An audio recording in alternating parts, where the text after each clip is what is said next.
How's it going? Welcome back to CentialGames, and we are here with part 2 of the short scary story readings. I realized in the middle of the first part how I wanted to upload these, even though I'm recording these on the 22nd of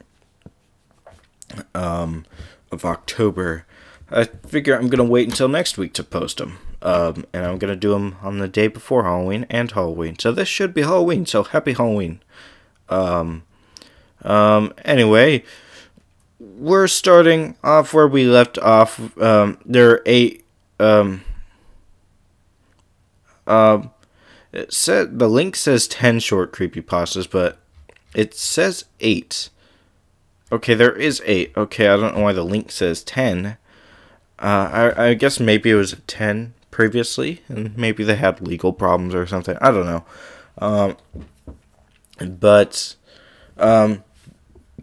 Excuse me. We are here. We finished off by reading the first. We read the first 4 in yesterday's episode, part 1, and so we're gonna do 5, 6, 7, and 8 because that's how middles work.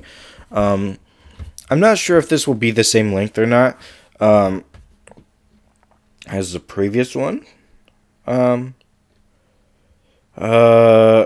7 looks a bit shorter than the other one since it says 8, but we'll have to see. We'll have to see. Hopefully we can get a decent length episode out of this one so it's not kind of cheating it out. Because if I knew this was going to be a lot shorter, I would have had the longer one. I would have done these in reverse order and then had the longer episode be uploaded on Halloween because that's only right. Let's close these extra tabs. I don't need those. Excuse me. Sorry. But let's go ahead and begin. Number 5. The Oneirophage. I have never heard that word before. Huh. Okay, well, let's go ahead and begin. In the late 40s of the last century, after a decade of private research involving experiments with binaural beat brainwave frequencies, extrasensory cognition, and rare extracts of a South American vine, Dr. Thomas Rosnier perfected a technique whereby one could actually intrude into the psyche and see another's thoughts. Cool. Despite having exhaustively documented his rigorous work, he could find no institution that would even offer to review it. Forced to sell his invention, he found by word of mouth among those through whom he procured narcotics a prosperative buyer. The bête noire of an old New York family, Mr. John M. Dunn, a voyeuristic connoisseur of the supernatural and the obscene, who was squandered his idle youth in great libraries of Paris, those catacombs of departed authors, rummaging among their hordes of dusty and obsolete works, a literary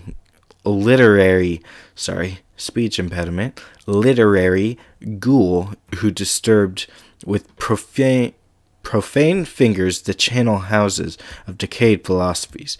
He readily agreed to the doctor's asking price without haggling, delighted at the prospect of exploring such a bizarre novelty. Okay. Once adept at the operation of the apparatus, Dunn paid Dr. Rosnier off and under an assumed name rented a shabby house within view of Sing Sing prison. In the timeless night, while the convicts fitfully slept, with the aid of the set of stolen blueprints and his new mind-reading device, he raided their memories cell by cell at liberty to savor the forbidden thrill of thefts, molestations, moonlight homicides, in secret, without remorse or consequence. Within a month, the prisoners, telling each other about the nightmares from which they had all begun abruptly to awake, discovered that they had shared striking similarities. First, processions of alligators and tortoises filled a swamp crowded with faceless people and shrieking orchids. Next, a shadow man at whom they looked directly but could never quite see would watch them in utter stillness from an empty house, while invisible hands probed behind their eyes as they had to stand naked, legs locked in place, unable to run away. Their compared descriptions of the house were identical, including its location just outside the walls. By mutual agreement, it was planned that the first of them to receive payroll would would search this house out to find if it really existed and investigate the source of the troubling dreams. A few days after being freed, their chosen spy was able to inform them with a smuggled message in code that not only was the house real, but he had broken into it at night and found a gaunt, mustached man in a silk smoking jacket, seated bolt upright, head thrust back, both eyes gaping, mouth struck open in a stiffening gasp. Clenched hands gripping the arms of his chair in front of a scientific machine. A handwritten journal on the desk told the story of his adventurous prying unconstrained through their psyches, plundering the haunted memories of a criminal after criminal, seeking ever more shameful and audacious experiences until finally he wrote, on July 7th, of his overwhelmed desire to witness telepathically the next execution in the prisoner's notorious electric chair. Let's check out the source of that. And I'm kind of struggling. I should have taken a break before continuing to read these. It was so much easier in Central Chat because we were taking turns, and so I'd stop. I'd have a break, and it's kind of a struggle doing all these in turn because I'm not used to it. Wow, the rating on this. I was trying to see if there's an author on this one posted, like if they're credited or not, and it's not. Rating 7.34 out of 10. I'd give it a higher rating than that. I mean, true, I don't know creepypastas I don't know too many of them. But I'd still think I'd give it a better rating than that. Then again, I'm pretty generous when it comes to rating. I like to see the best in things. But anyway, sorry, had to stretch a bit. Alright, let's start off again with number 6. It started as a leak. Hang on, let me just check. Okay, we're doing good on time. Alright, it started as a leak. The rainy season began in early summer, and June had no exception. It did not surprise the man when he discovered rainwater dripping from his dining room ceiling. Shrugging it off, he placed a tall pot beneath the leak and expected it to stop on its own. However, it continued to rain, and before he knew it, the pot would threaten to overflow. He had to dump the water out first thing in the morning, and straight after he returned home from work. Eventually, he began to notice water damage at the source of the leak. The white ceiling had discolored, turning a dull shade of brown. He checked the weather and realized that it would continue to rain sporadically over the next 10 days. The man was worried about the ceiling mildewing and becoming an expensive repair. So he called a local handyman. Unfortunately, the man could not sign to have the repairs done. Only his landlord could. It was a frustrating policy. The man called his landlord but could not reach him. He left him a few voicemails detailing how much damage was becoming progressively worse. How the damage was becoming progressively worse. Sorry. The man was clueless as to why his landlord would not return his calls. He usually kept in touch, speaking at least twice a month. Finally, he reasoned that he could not be held accountable for any damage sustained. One night, the man was startled awake by a massive thump. He quickly turned to his bedside lamp, and just vaguely he could see an overturned table and a large shape laying on it. He sprinted out of his apartment, calling the police and gagging at the smell. The man sat at the police station with a blanket wrapped around his shoulders and a coffee mug resting in his hands. He did know one thing. There had been a dead body in his ceiling, and the water had saturated it so badly that it caved under the weight. So far, the body was unidentifiable due to the rainwater and was being autopsied. When the man waited, he called the landlord and finally reached him, panicking as he explained the situation. His landlord was just as alarmed, and the man pleaded for him to come to the station while he made his statement. The man paused as a detective crossed over to him, and he lowered the phone, wondering if the body had been identified. His blood ran immediately cold, and he shook his head with terror. The body belonged to Richard Thompson, his landlord, and he had died over a year ago. That's not what disturbed him most. If his landlord was dead, then who was pretending to be him? All right. That was a pretty good one. I like that one. Let's see if this one has an author. It does not. Apparently, none of these are credited on Creepypasta. I'm not sure how adding or like publishing a creepypasta works. I'm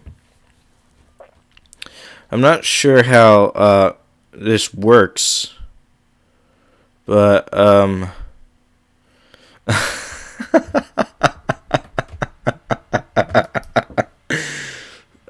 I wonder if this is the same person. Top comment on this one. I had one similar on the last episode. But there's someone on here. Their top comment is, "Then who was phone?"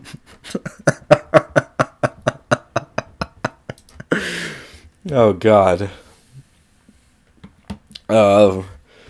There was one last episode. I think they asked, "Then who was mattress?" Yeah, that was it. It would have been the same, like if they said it correctly, it would have been the same statement. Then who was on the mattress, then who was on the phone. It would have been the same thing. Are they the same person? I wonder. Source. And then let's go back to the mattress one because I'm curious. Is it this? Okay, here it is. Alright. Let's go ahead and go back to where I was. So I don't lose my place. Let's see. Is it the same person? It seems like it should be the same person. Okay, that one's just marked as a guest. Let's see. Oh, this website is awful. Oh, no.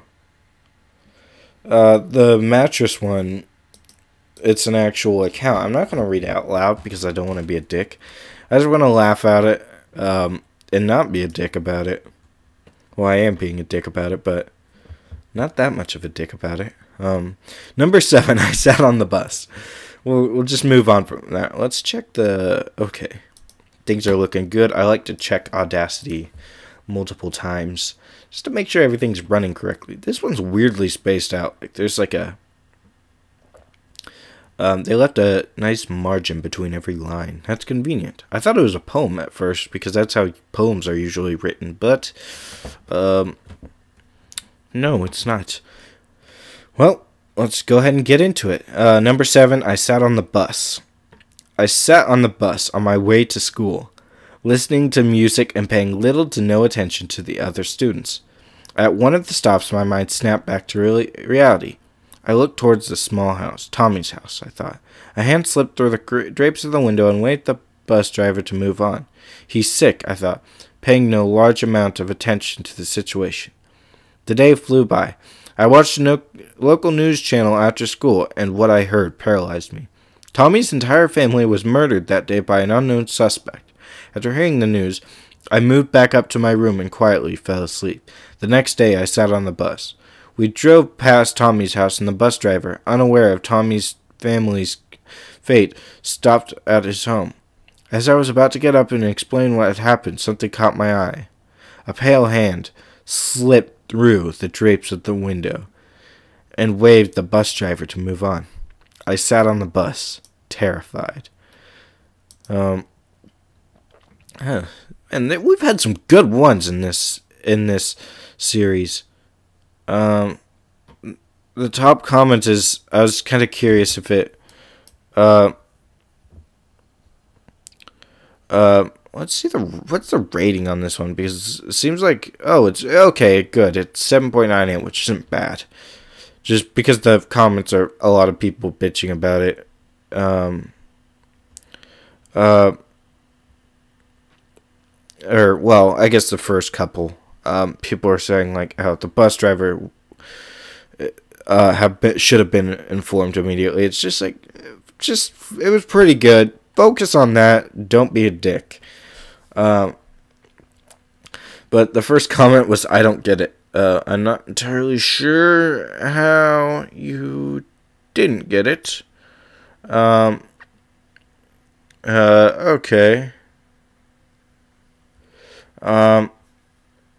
Okay, let's go ahead and continue on with the next one. This is the last one. So, yeah, it seems like this one's or actually it might be around the same length. It'll probably be a little bit shorter than the last one, but oh well. Number 8, seaweed. My grandmother grew up in the slums of Prohibition era Chicago. Fascinating era. Some interesting things. Like, I love that era. Just can't say it too well because speech impediment. It sucks. I hate it. Alright, let's continue on. Tiny rant over. Her family lived in a small house near the harbor, and one of her earliest memories was a particularly hot day when, seeking respite from the heat, she and her sister discovered a seldom used section of a boardwalk near an abandoned warehouse. Every night for several weeks, the two girls would make their way down to the docks and sit together on the edge of the pier as the sun went down. My grandmother vividly, and for a time fondly, recalled the feel of seaweed beneath her toes as she and her sister dangled their feet into the murky water. It wasn't until years later that she returned to the pier and found that the warehouse had been demolished. Curious, she made an inquiry to the Department of Planning and Development. Apparently, the warehouse had been owned for a time by a mob who had been using it as a base of operations for a local prostitution racket. It had only been uncovered when an associate began disposing of rival hookers by fitting them to the concrete shoes and dumping them into the harbor. Investigating officers had discovered nearly 24 bodies from the waters at a secluded pier nearby. How had the bodies been discovered? A passing fisherman had spotted some of the victims' hair floating near the surface of the water, like seaweed. Ugh, that's a gross thought. Okay, that's the last one. Let's see. Let's see. Let's have a peek at this, shall we?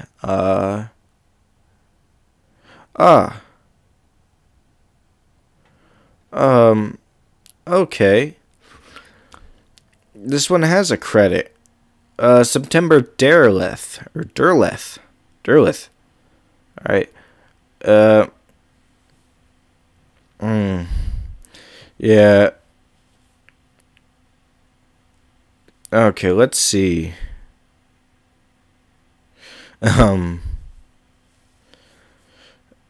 Okay, let's see.